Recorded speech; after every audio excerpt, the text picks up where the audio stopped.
এই আজকে আমরা চলে গেছিলাম আমার মেয়ের মানে আশীর্বাদে। সেদিন আশীর্বাদ ছিল, মানে কালকে হলো আশীর্বাদ। তো এখানে দেখো তথ্য কি সুন্দর করে সব সাজিয়ে রেখেছে। এই যে এখানে দেখছো মাছও আছে, ওদের আশীর্বাদে নাকি মাছ যায়, এই জন্য মাছ দিয়েছে। এখানে সব কিছু রেডি হয়ে গেছে, আমরা গেছি তখন দেখছি সব কিছু রেডি। তারপরে যেখানে আশীর্বাদ হবে ওখানে সব কিছু নিয়ে যাওয়া হলো। এখানে চলে এসেছি আমরা সব কিছু নিয়ে, তথ্য নিয়ে। তারপরে দেখি ছেলের বাড়ির লোকও চলে এসছে, ওনারাও নিয়ে এসছে তথ্য।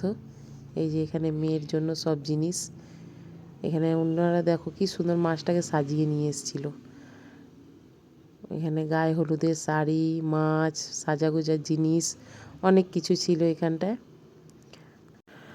আর এখানে সব লোক আসলে তারপরে হচ্ছে আশীর্বাদ শুরু হবে। এখন অর্ধেক লোক আসেনি, অনেকজনেই বাকি এখন আসার। আর এখানে ততক্ষণ আমি দেখছি কি কি এসছে। তারপরে এখানে শুরু হলো, ঠাকুরমশাই চলে এসছে, সবাই বসে গেছে, এবার আশীর্বাদ শুরু হলো। এই যে ইনি হচ্ছে নতুন জামাই, আর আমাদের সব থেকে ছোটো জামাই হবে উনি।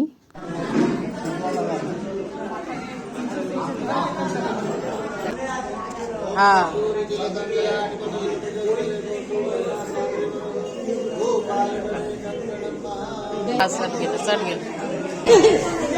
দুই ভাই বোনকে নিয়ে চলতে হবে। হ্যাঁ,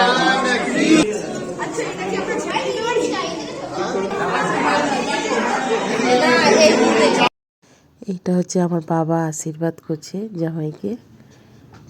এখানে আমার সবাই পরপর আশীর্বাদ করলো, এবার আমার বাবার হয়ে গেল আশীর্বাদ করা। তারপরে এসছে আমার মামা, এটা হচ্ছে আমার মামা আশীর্বাদ করছে নিজের জামাইকে। আর আজকের দিনটা কিন্তু খুব ভালো কাটলো, কারণ অনেক মানুষের সাথে তো এমনি দেখা হয় না, কোনো একটা অনুষ্ঠান হলে বা বিয়েবাড়ি হোক বা কিছু হোক, সবার সাথে তখন দেখা হয়, এক জায়গা হয় মানুষ, অনেক দিন পর সবার সাথে দেখা।